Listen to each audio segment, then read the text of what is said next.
주님, 내가 행복하길 바라셔. 내가 막 싫고 어려운 길 가기를 원하시진 않으실 거야. 이렇게 얘기하는데 잘 생각하셔야 되는 게, 주님 우리 행복하길 바라세요. 우리가 그래서 가장 행복할 수 있는 방법은 우리 정욕대로 살게 내버려 두는 게 행복한 게 아니라 하나님과 함께 하는 게 가장 행복하다는 걸 주님이 아세요. 그럼 주님이 우리를 가장 행복하게 해주시려면 우리와 함께 하셔야 되는 거예요.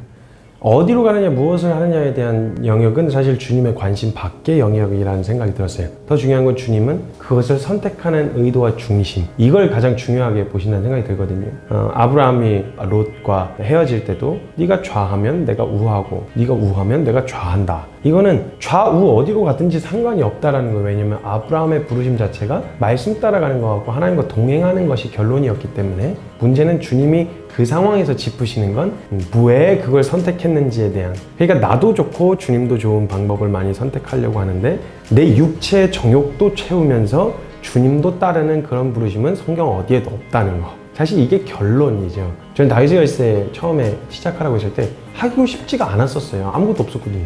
이거 선택할 때만 해도 제가 일주일을 거의 잠을 못 자고, 이걸 왜 해야 되지? 권면은 받아놨으니까 고민을 해야 되는데, 그럼 이걸 안 하겠다는 얘기를 하려면 이유도 있어야 되는데 그 이유가 없는 거예요. 그래서 가만히 찾아봤더니, 제가 국제적인 선교단체에 소속이 돼서 가려고 했었던 이유는 뭐냐면 후원을 잘 받을 수 있으니까. 그 이유 하나 있던 거예요. 제가 그걸 보면서 제 의중과 의도, 단체가 잘못된 건 아니잖아요. 근데 제가 그걸 선택하려고 했었던 이유가 뭐냐면 제 아주 사심이 묻어있는 결정이었었던 거예요. 그러니까 그 선택 기로 앞에 세우시는 건 무엇이 옳고 그름을 보여주시려는 것보다 내 마음에 있는 하나님을 신뢰하지 않고 또 오늘 선택하는 모든 순간에서 순수한 마음으로 주님을 선택할 수 없게 만드는 요소들을 사실 드러내게 해주시려고 세우신다는 생각이 들었어요. 근데 이제 여기서 자꾸 합리화하고 주님 내가 행복하길 바라셔. 내가 막 싫고 어려운 길 막 이런 거 가기를 원하시진 않으실 거야. 이렇게 얘기하는데 잘 생각하셔야 되는 게, 주님 우리 행복하길 바라세요. 우리가 그래서 가장 행복할 수 있는 방법은 우리 정욕대로 살게 내버려 두는 게 행복한 게 아니라 하나님과 함께 하는 게 가장 행복하다는 걸 주님이 아세요.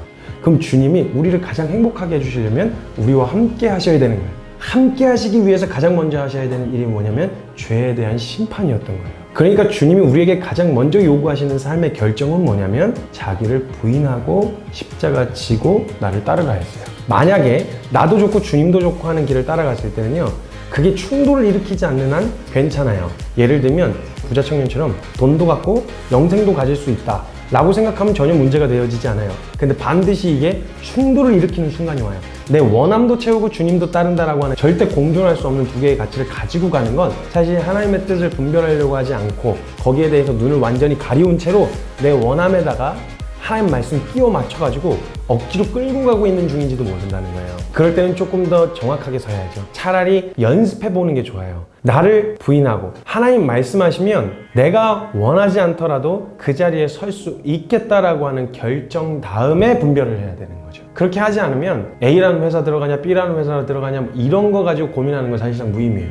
왜냐면 가르쳐 주셔도 안 갈 거거든요. 그럼 분별이 무슨 의미냐는 거죠. 가르쳐 달라고 구할 거면 가겠다는 결정하고 구하라는 거죠. 그걸 먼저 주님이 점검하고 싶으신 거예요. 그렇게 결정하면 혹여라도 그게 합리적이지 않은 선택이고 틀린 선택처럼 보였다 하더라도 하나님 그걸 가장 선하고 완전하게 이끄실 거라고 저는 확신해요. 왜냐면 그 사람은 더 나은 상황을 선택한 게 아니라 하나님 앞에서의 마음을 지키고 하나님 앞에 나아가기로 결정한 그 선택이었기 때문에 하나님 이거를 양보하시면 주님은 신실하시다고 말씀하실 수가 없어요. 믿는 자를 부끄럼 당하게 두신다고 하신 적이 없어요. 반드시 부끄럼 당하지 않게 지키실 거란 말이죠. 주님 책임지시는 거 뚜렷하게 경험할 수 있게 되어진다는 거죠. 그런 부분들을 가장 표면적인 거 말고 가장 근본적인 영역들을 먼저 점검하기를 소망하는, 그래서 고민하고 생각하고 질문해야 하는 거예요.